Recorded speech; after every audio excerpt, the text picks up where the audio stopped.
وہ اللہ کی طرف رجوع بھی نہیں کرتا، اللہ کی طرف جاتا بھی نہیں ہے، اللہ رب العزت کو راضی بھی نہیں کرتا۔ پھر حدیث مبارکہ کملی والے آقا نے ارشاد فرمایا التائب من الذنب کمن لا ذنب لہ، توبہ کرنے والا سچی سچی توبہ کرنے والا۔ اور یہ توبہ وہ توبہ نہیں ہے کہ جو ہم توبہ کر کے ادھر سے استغفار استغفار استغفار استغفار، اور ادھر سے بیٹا ملاوٹ کر لے دودھ میں، استغفار استغفار استغفار، مرچوں میں ملاوٹ کر لی، استغفار استغفار استغفار، یتیم کا حق بھی دبا دیا، استغفار استغفار استغفار، ادھر سے کسی کا حصہ بھی دبا دیا، استغفار بیٹی کا حصہ بھی نہیں دیا، استغفار بہن کا حصہ بھی نہیں، ادھر سے تسبیح چل رہی ہوتی ہے، تو یہ زبان کی توبہ ہے، یہ توبہ نہیں ہوتی۔ فرمایا التائب من الذنب کمن لا ذنب لہ، یہاں وہ توبہ مراد ہے کہ جب بندہ کسی گناہ سے توبہ کرے اس کے بعد اس گناہ کی طرف موڑ کے بھی نہ دیکھے، وہ ایسا ہوتا ہے جیسے ابھی ماں کے پیٹ سے نکل کے باہر آیا ہے، کہ اس کے ذمے کوئی گناہ نہیں ہوتا۔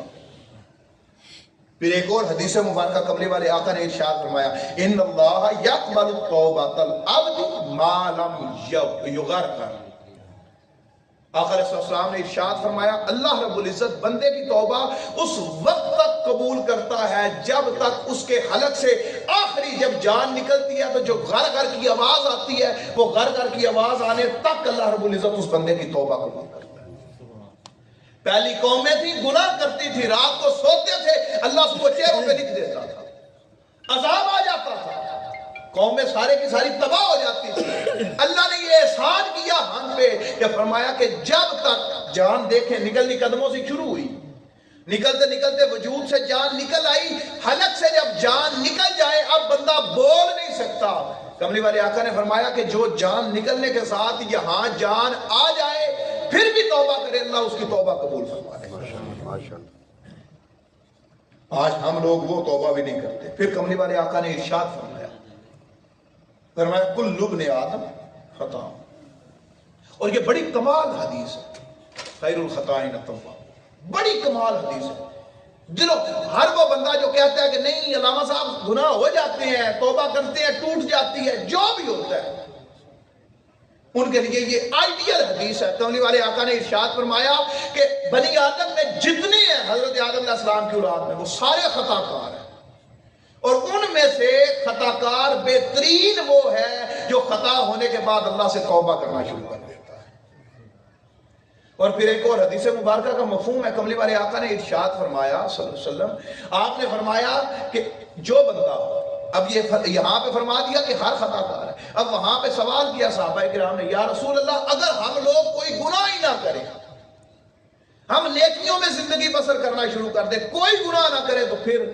تو کملی والے آقا نے فرمایا اللہ تمہیں ختم کر کے ایک ایسی قوم لے آئے گا جو گناہ کرے گی، توبہ کرے گی، اللہ ان کی توبہ قبول کرے گا۔ یہی سلسلہ، اللہ اکبر اللہ اکبر، یعنی اللہ پسند کرتا ہے اس کے سامنے رویا جائے، اللہ پسند کرتا ہے کہ اس سے مانگا جائے، اللہ پسند کرتا ہے کہ اسے راضی کیا جائے، اسے منایا جائے، اس سے لاڈ کیے جائیں، اس کے سامنے رویا جائے۔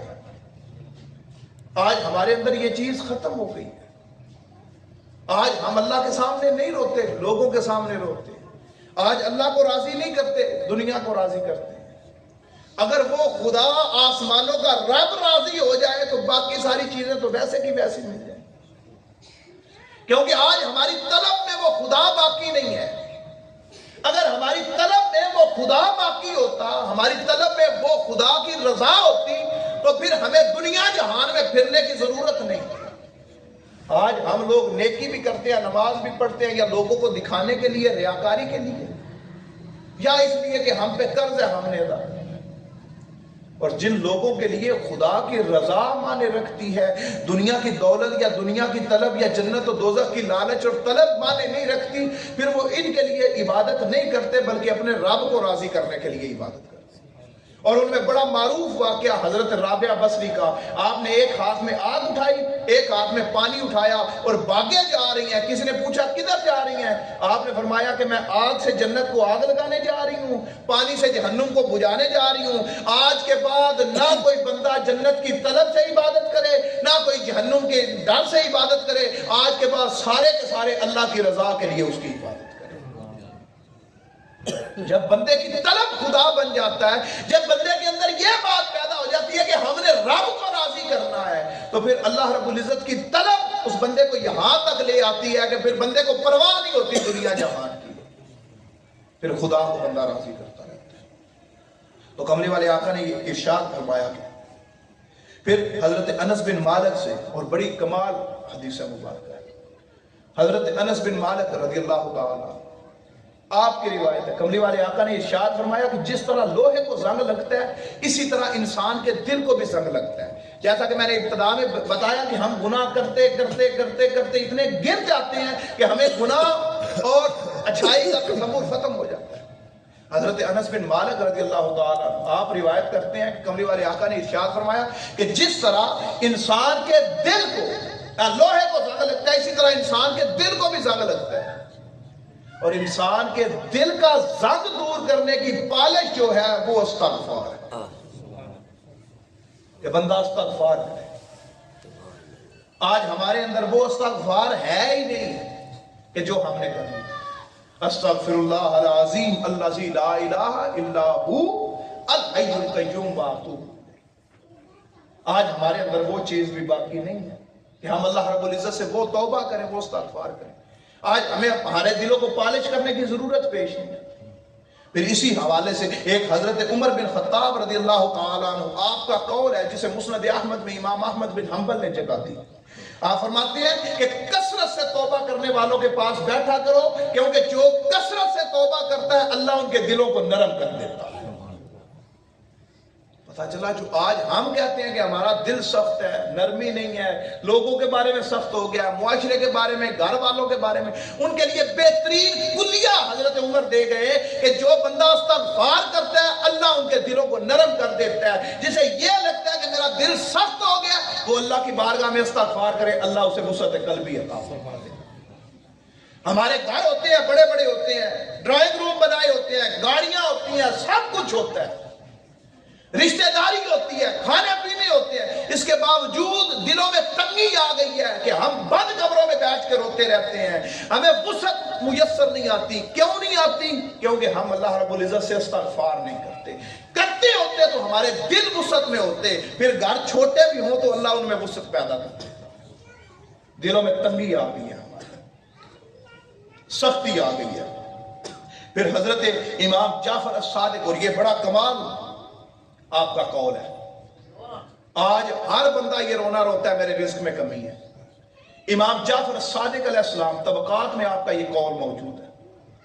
آپ فرماتے ہیں کہ جس بندے کے رزق میں تنگی ہو وہ اللہ سے استغفار کرے، اللہ اس کے رزق میں وسعت عطا فرمائے۔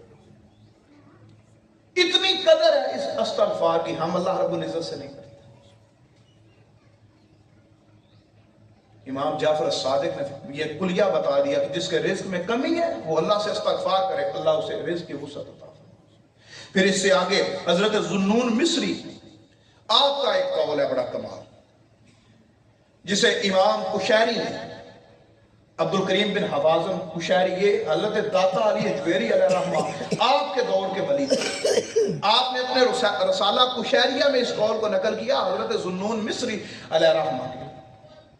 حضرت ذوالنون مصری کہتے ہیں کہ اب یہ بڑی کمال بات ہے، آپ کہتے ہیں کہ گناہ سے باز آئے بنا توبہ کرنا کذاب لوگوں کی نشانی ہے، کہ جو بندہ گناہ سے توبہ کرے مگر گناہ سے باز نہ آئے، آپ فرماتے ہیں وہ جھوٹا ہے۔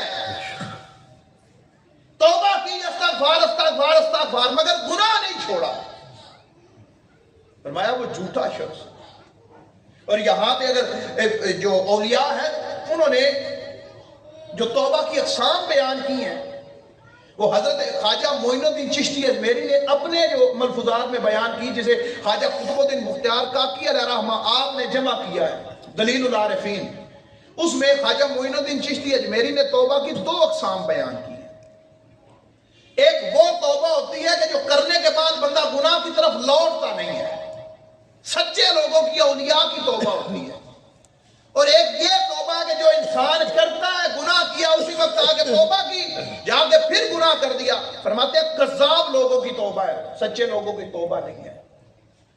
تو حضرت ذنون مصری علیہ رحمہ آپ نے بھی یہی رسالہ کشاریہ میں آپ کا قول نقل ہے کہ گناہ کے بعد توبہ اور پھر گناہ یہ کذاب لوگوں کی نشانی ہے. اور آج ہم اللہ رب العزت سے اس معاملے میں کذاب ہیں. ہم توبہ کرتے ہیں توڑ دیتے ہیں، توبہ کرتے ہیں توڑ دیتے ہیں. ہم لوگ تو گناہ بھی اس نیت میں نعوذ باللہ استغفر اللہ کرتے ہیں بعد میں توبہ کر لیں گے. یار جھوٹے لوگوں کی نشانی ہے. سچے لوگوں کی نشانی یہ ہوتی ہے وہ توبہ کرنے کے بعد اس طرف جاتے ہیں. پھر شیخ نوری کا ایک قول ہے جسے رسالہ کشیریہ میں امام کشیری نے نقل کیا کہ توبہ یہ ہے کہ اللہ کے سوا ہر چیز سے توبہ کی جائے. اللہ کے سوا بندے کو کوئی طلب نہ ہو، اللہ کے سوا کوئی رضا نہ ہو، بندے کی کوئی طلب نہ ہو. ہر چیز سے توبہ کرے. انسان ہر چیز سے برات کا اعلان کر دے، اللہ پہ توکل رکھ لے. مجھے جو رزق دینا ہے خدا نے دینا ہے، جو سانس دینے ہیں خدا نے دینے ہیں، جو ایک ایک جان کا لمحہ دینا ہے وہ خدا نے دینا ہے. میری عزت کوئی بندہ کر نہیں سکتا جب تک اللہ نہیں کروائے گا. مجھے ذلیل کر نہیں سکتا جب تک اللہ نہیں کروائے گا. مجھے کوئی چیز ملے گی نہیں جب تک اللہ نہیں دے گا. جب بندہ ہر چیز سے بے نیاز ہو جاتا ہے خدا کے لیے، اسی کا نام توبہ ہے. اور حضرت ذنون مصری کا ایک بڑا کمال قول ہے. آپ سے سوال ہوا، یہ تو توبہ کے حوالے سے ہے، ویسے میں ایک اور بات، یہ حضرت شیخ نوری کا قول ہے کہ اللہ کے سوا ہر چیز سے توبہ کر کے اللہ کی طرف رجوع کرے. تو حضرت ذنون مصری سے پوچھا گیا، حضور سئل عن المحبہ، محبت کیا ہے؟ محبت سے متعلق سوال ہوا. آپ فرماتے ہیں کہ بندہ ہر اس چیز کو پسند کرے جسے اللہ پسند کرتا ہے، اور ہر اس چیز سے رخ پھیر لے جس سے اللہ منع کرتا ہے. اسی کا نام محبت ہے. اس کی تابعداری میں بندہ رنگ جائے، اس کی تابعداری میں لگ جائے، اس کی تابعداری میں الجھ جائے بندہ، اسے خدا کے سوا نظر کوئی نہ آئے. اسی کا نام ہے. اور جب بندہ اس مقام پہ پہنچتا ہے کہ توبہ یہ ہے کہ اللہ کے سوا ہر چیز سے توبہ کرے، پھر ہوتا کیا ہے کہ کملی والے آقا کی حدیث مبارکہ ہے، جب بندہ اپنے آپ کو خدا کے حوالے کر دیتا ہے، اس کی رضا میں راضی ہو جاتا ہے، تو پھر آقا علیہ السلام نے فرمایا کہ دیکھتا زمین پہ چلتے ہوئے بندہ ہے لیکن طاقت خدا اپنی عطا کر دیتا ہے. پکڑتا بندہ ہے، طاقت خدا اپنی عطا کر دیتا ہے. بولتا بندہ ہے، طاقت اللہ اپنی عطا کر دیتا ہے. سمجھتا بندہ ہے، طاقت اللہ اپنی عطا کر دیتا ہے. پھر انسان اس زمین پہ بیٹھا ہوا لامقام کی بلندیوں میں بھی دیکھ لیتا ہے اور زمین کے نیچے ساتویں تہہ میں بھی دیکھتا ہے.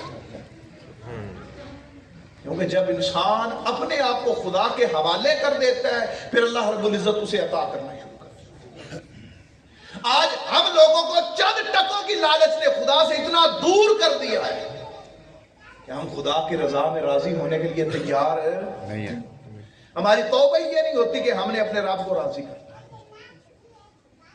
ہم ہر چیز سے توبہ نہیں کر سکتے خدا کی. پھر ایک اور قول ہے جسے طبقات صوفیاء میں نقل کیا گیا. امام محمد بن زکاک آپ نے فرمایا کہ میں نے ابو علی سے توبہ کے متعلق سوال کیا کہ توبہ کیا ہے. امام زکاک آپ نقل کرتے ہیں، آپ کہتے ہیں کہ میں نے ابو علی سے پوچھا کہ توبہ کیا ہے، تو آپ نے فرمایا 3 چیزیں ہیں توبہ کے درجے میں. اب یہ وہی آیت ہے جو میں نے سورہ آل عمران کی آیت نمبر 135 جو آپ کے سامنے تلاوت کی تھی. والذین اذا فعلوا فاحشۃ او ظلموا انفسهم ذکروا اللہ فاستغفروا لذنوبہم. اسی کی تفسیر کہہ لے کہ یہاں پہ موجود ہے. امام زکاک کہتے ہیں کہ انہوں نے پوچھا کہ توبہ کیا ہے، تو آپ نے فرمایا پہلا درجہ توبہ کا یہ ہے کہ بندہ گناہ کا اعتراف کرے. دوسرا کہ بندہ اس پہ ندامت کا اظہار کرے، شرمندہ ہو. تیسرا یہ ہے کہ گناہ کو ترک کر دے، اس کا نام توبہ ہے. پہلے بندہ اعتراف کرے گناہ ہو گیا، والدین کی نافرمانی کر بیٹھا، غلطی ہو گئی ہے. دوسرا درجہ یہ ہے کہ بندہ اس پہ شرمندگی محسوس کرے، ہاں مجھ سے غلطی ہو گئی، یہ اعتراف کر لیا.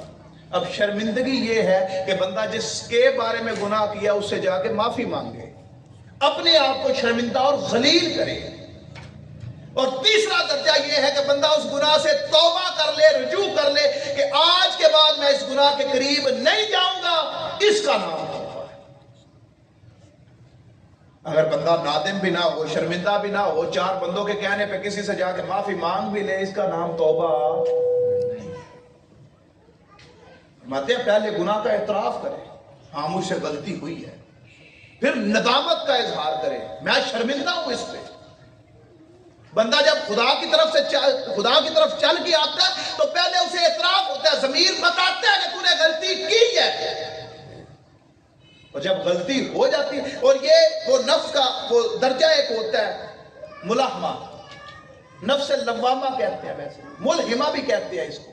یہ درجہ ہوتا ہے کہ جہاں نفس اور انسان کے درمیان لڑائی رہتی ہے، ادھر جانا ہے کہ ادھر جانا ہے، لڑائی جیتتا انسان ہے، لڑائی رہتی ہے ان دونوں میں، اور لڑتے لڑتے اس نتیجے پہ پہنچتے ہیں کہ مانی انسان کی جاتی ہے کہ انسان اعتراف کر کے شرمندہ ہوتا ہے، اپنے آپ کو ذلیل کرتا ہے، اور پھر اس کو ترک کر دیتا ہے۔ امام زکات فرماتے ہیں اس کا نام آج ہمیں ہمارے گناہوں پہ شرمندگی بھی نہیں ہوتی۔ آپ سارے بیٹھے ہیں، اپنے دل میں جھانک کے دیکھیں، شرمندگی بھی نہیں ہوتی، ہمارا دل ملامت ہی نہیں کرتا۔ اعتراف کرنا تو دور کی بات ہے کہ ہمارا ضمیر ہی ہمیں نہیں کہتا کہ ہم نے غلط کیا ہے۔ والدین سے اکھڑ کے بول بیٹھے ہیں، ٹھیک ہے، والدین کو گالیاں دے لی ہیں، ٹھیک ہے، بڑے بھائی کے ساتھ اکھڑ کے بول بیٹھے ہیں، ٹھیک ہے، یتیم کا حصہ دبا لیا ہے، ٹھیک ہے، اوپر سے ہم تسلیاں دے رہے ہوتے ہیں، قرآن و سنت کی ہم دلائل پیش کر رہے ہوتے ہیں اپنے گناہ پہ۔ تو آپ فرماتے ہیں نہیں، توبہ یہ ہے کہ بندہ پہلے اعتراف کرے، پھر شرمندہ ہو، پھر اس گناہ کو ترک کرے، یہ توبہ ہے۔ طبقات صوفیہ میں لکھا ہے اس بات کو۔ پھر ایک آخری قول یہاں پہ امام شاذلی کا، شیخ ابو الحسن شاذلی، اب یہ آپ سب کو میں یوں کہہ لیں کہ ان ساری باتوں کا نقطہ کمال دینا چاہتا ہوں کہ جسے ابھی بھی توبہ کی سمجھ نہیں آئی، جو ابھی بھی شرمندہ نہیں ہے، جو استغفار نہیں کرنا چاہتا، جسے لگتا ہے کہ نہیں میں استغفار کیے بنا جنت میں چلا جاؤں گا اور میں نے گناہ ہی نہیں کیا تو میں استغفار کروں کیوں، یا یہ لگتا ہے کہ میں تو نیکی کرتا ہوں، میں تو گناہ کرتے ہی نہیں، پھر میں استغفار کروں، تو شیخ ابو الحسن شاذلی آپ فرماتے ہیں کہ استغفار لازم کرو، اگر سے تم گناہ کرو یا نہ کرو، اس لیے کہ عبرت پکڑو رسول اللہ صلی اللہ علیہ وسلم سے کہ جن کے صدقے ہر انسان بخشا جائے گا، ان کی بھی عادت تھی کہ وہ دن میں 700 مرتبہ اللہ سے استغفار کیا کرتے تھے۔ آقا علیہ السلام تو پاک ہے، آقا علیہ السلام کے صدقے لوگوں کو معاف کیا جائے گا، جنت عطا کی جائے گی، بخشا جائے گا، اس کے باوجود کملی والے آقا محمد مصطفیٰ صلی اللہ علیہ وسلم 700 مرتبہ اللہ سے استغفار کیا۔ آج ہم اللہ رب العزت سے یوں استغفار نہیں کرتے، آج ہم اللہ رب العزت سے ڈرتے نہیں ہیں۔ توبہ انسان ایسی کرے کہ اللہ کا ڈر انسان کے دل میں پیدا ہو جائے، آپ کا من رونا چاہیے، آپ کا نفس صاف ہونا چاہیے، آپ کا جسم رونا چاہیے، آپ کی باڈی کا ہر اعضا اللہ کی بارگاہ میں رونا چاہیے، یہ ہر اعضا توبہ کرے۔ آپ ایمانداری سے بتائیں، جس بندے کی آنکھ خراب ہو وہ ہاتھ سے دیکھ سکتا ہے، جس بندے کی زبان نہ ٹھیک ہو وہ ٹانگ سے بول سکتا ہے، جس بندے کا کان خراب ہو وہ ناک سے سن سکتا ہے، جس بندے کا ناک خراب ہو وہ آنکھ سے سونگھ سکتا ہے۔ جب ایک اعضا دوسرے اعضا کی تاثیر نہیں دے سکتا، جب ایک اعضا دوسرے اعضا کا عمل نہیں کر سکتا، تو پھر سارے اعضا کی توبہ ایک زبان سے کیسے ہو سکتی ہے؟ گناہ ہاتھ کرے توبہ زبان سے، گناہ پاؤں کرے توبہ زبان سے، گناہ آنکھ کرے توبہ زبان سے، نہیں، یہ توبہ نہیں۔ حضرت بابا فرید الدین گنج شکر علیہ رحمہ آپ توبہ کی 6 اقسام بیان کرتے ہیں، جسے خواجہ نظام الدین اولیاء آپ کے ملفوظات میں نقل کرتے ہیں۔ بابا فرید الدین گنج شکر علیہ رحمہ آپ توبہ کی 6 اقسام بیان کرتے ہیں۔ آپ فرماتے ہیں کہ توبہ یہ نہیں ہے کہ صرف استغفار کرنے سے توبہ ہو،